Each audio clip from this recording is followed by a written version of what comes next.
especially your cell phone number, where she can reach you, and she'll be glad to schedule you to help us out in the color coordination room. So we appreciate your help if you can do that. All right, are you ready? Let's talk about this.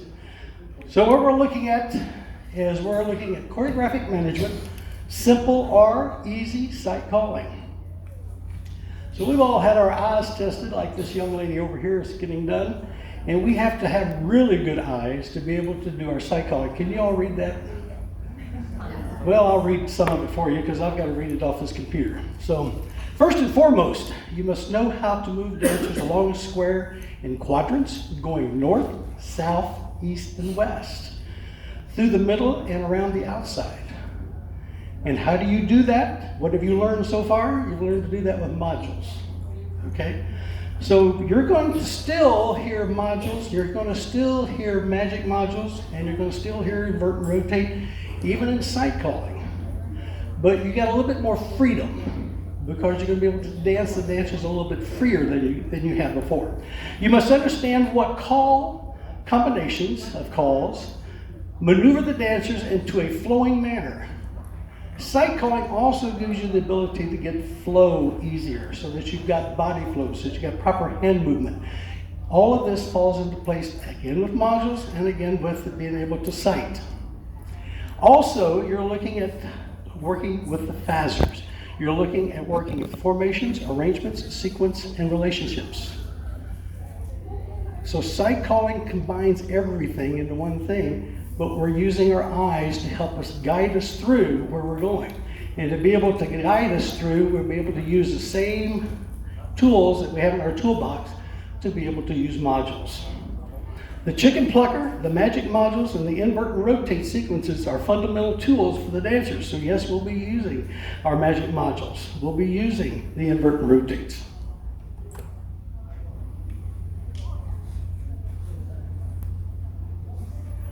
Simple sight calling is another choreographic management tool that provides a variety of added excitement to the dance. But, and I put a big but in there, too many callers will try and skip the fundamentals and go right into sight calling. And they go right into extemporaneous sight calling. They go right into trying to call the whole dance to sight calling. If you have a caller come up to you and say, I only call by sight, they're lying through their teeth. They're lying through their teeth. Because not any of us depend on totally on sight calling. Because we still have to fall back. We have to have a parachute to be able to get out of the mess that sometimes we get into. Because now when we go to sight calling, we're relying on the dancer's ability to complete our calls without stopping and starting and messing up. And if they do, then we've got to go back and revert back to our basics. And if we don't, then we're going to have to say, Jim, who's your corner? Mary, who's your corner? Because that's the only way you're going to get back, is to find that information. Yeah, but the problem is, they don't know. They'll say they don't know. When you give them a corner, they go, well, that's not my corner. And that happens too. And one thing about it, don't ask a caller who their corner is, because they're going to look at you and say, that's your job. So just remember that, because I've had that to happen several times. As a result, the dance usually suffers from bad timing and bad body flow. That will happen. If you're going to be depending on the dancers and you're just going to dive into it and you have no backup system, then the dance is going to suffer. Just like a beginning swimmer, you should test the water very carefully. You should also know how deep the water is and how deep you want to go when you're swimming. So be careful. But the simple things that we're going to do this afternoon are just going to be based around simple sight calling using the information that you all have already been taught. By focusing on the most difficult form of sight calling, we often miss the fact that there's two simple ways to do this.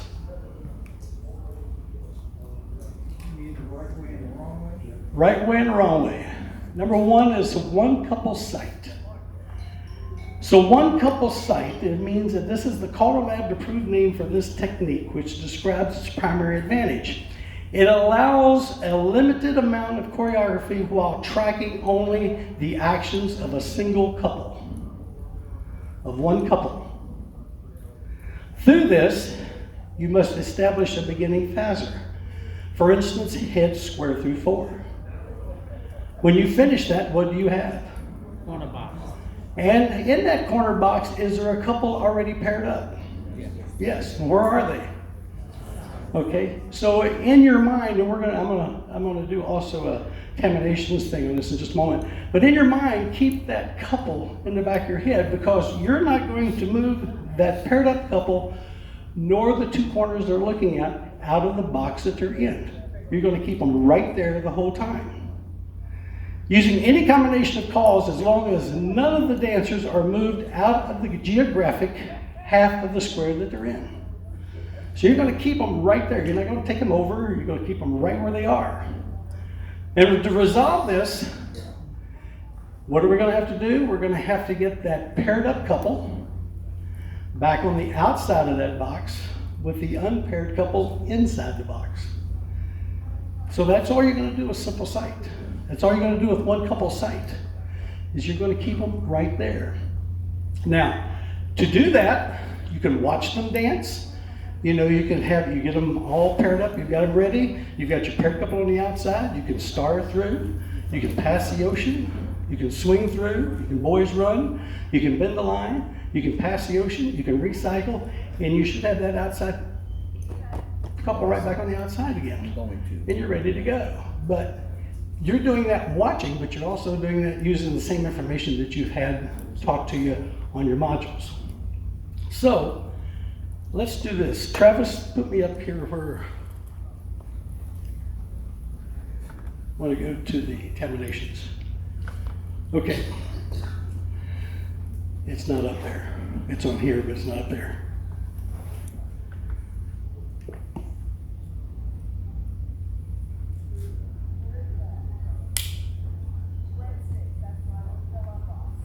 Okay, now, so first thing we're going to do is we're going to do our phaser to get into our starting formation. So we're going to do a square through 4.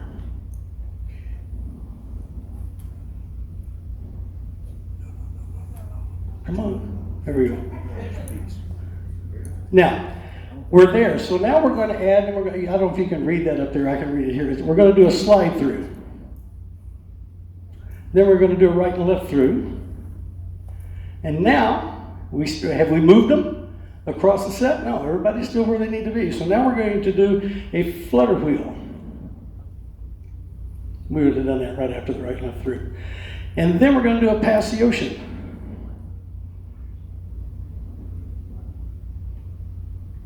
Hold on. Back up.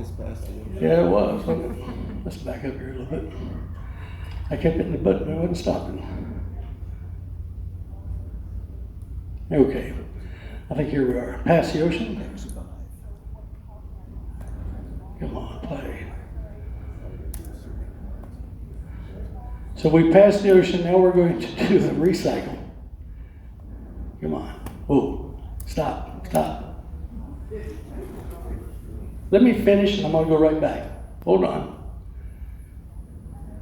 You're going to drive? Yeah, I'm going to let you drive here in just a minute. These dances are pretty good.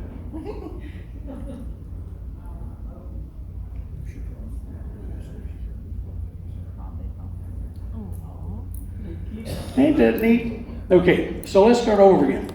So we're going to do our phaser to get in. Our beginning phaser is going to be a square through 4. Now keep in mind, you could have done another equivalent to have done that. Any other equivalent that would have given you the same ending result as a square through 4 you could have done. Now we're going to do a slide through. So have we moved them anywhere? No, they're still in the same quadrant, or it's still in the same box. Now we're going to do a right and left through, followed by a flutter wheel. See, the body flow still works. Now we're going to do a pass the ocean. Now in our ocean wave, we still have the same 4 dancers in the same box, in the same quadrant that we were before. So we can continue to call as long as we don't move them anywhere else. Swing through. Oh, recycle, stop. Back up, just a ditch. Okay, so we did a recycle. Now we're going to touch a quarter. Where are we? We're still in the same box. Scoot back. Boy run around a girl. Everybody pass the ocean. Girls trade. Recycle. And how a man left. So we did all those calls based on what we know, what works within that had good body flow. We watched them dance. We used our eyes, but we did what we wanted to do. We kept them in the same quadrant. That's what we call one couple sight. Anybody have any questions about what you just saw?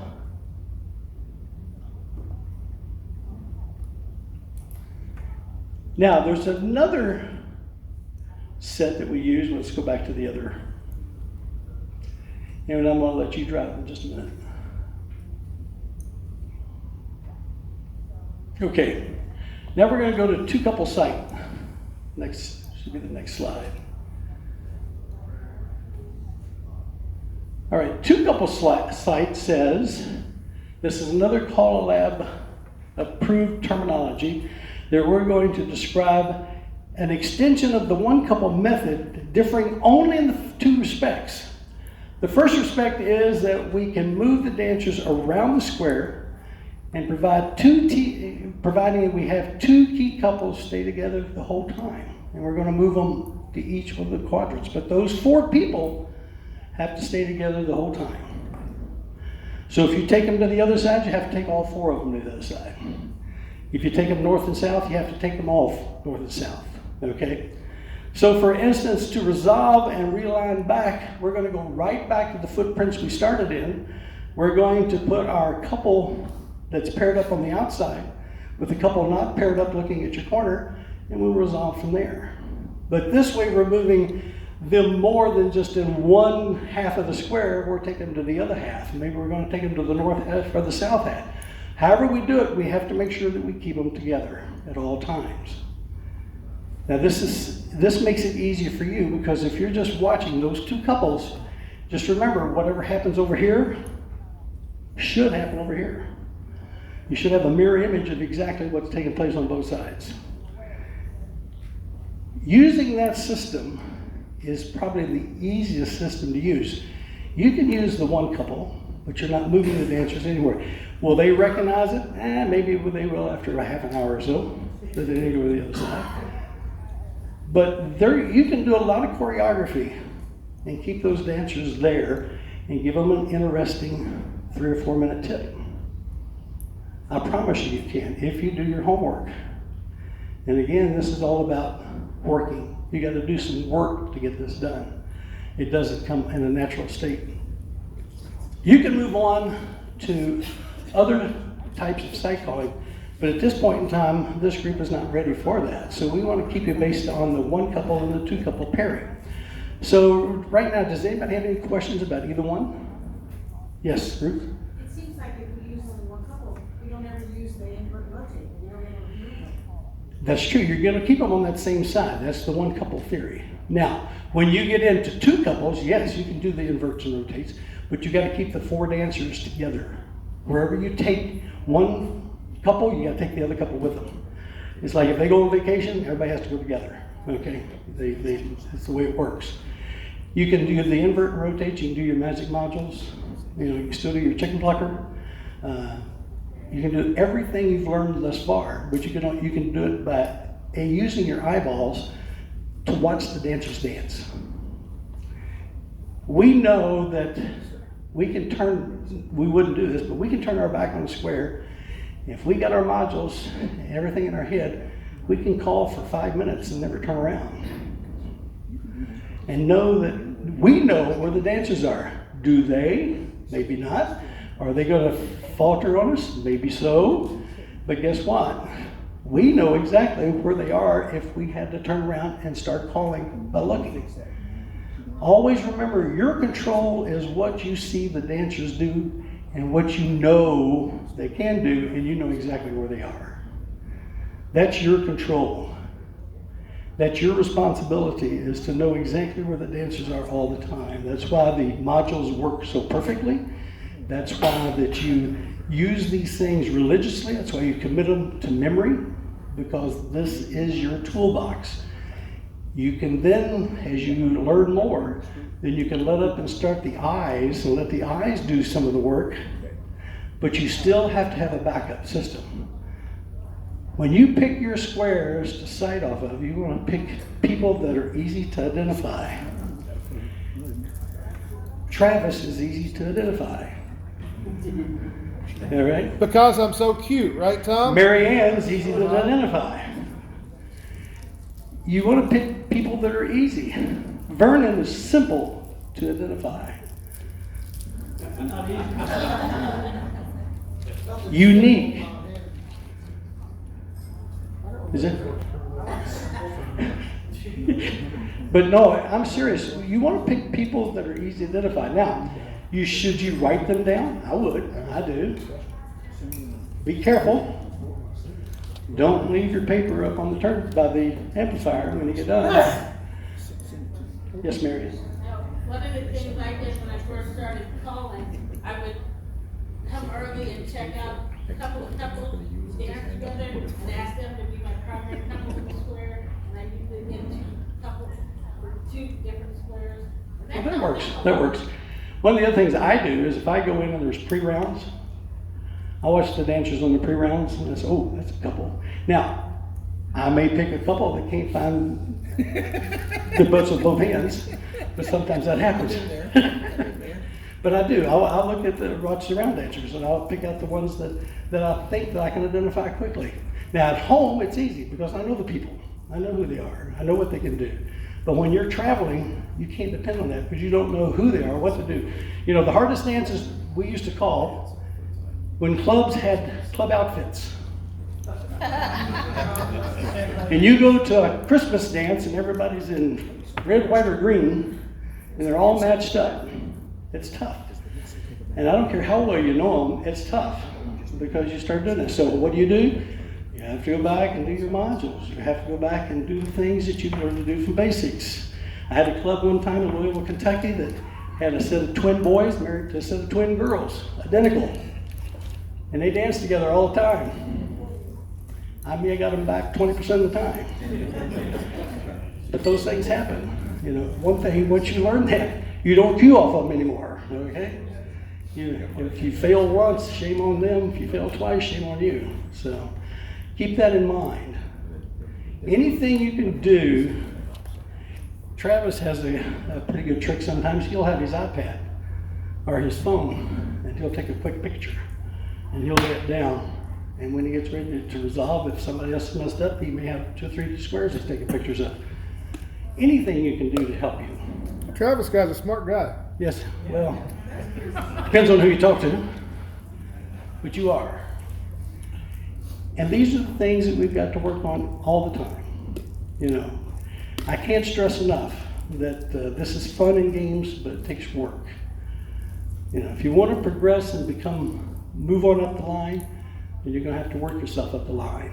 You know, you're not going to move up the line doing singing calls all the time or doing simple stuff all the time. You're going to have to make yourself grow if that's what you want to do.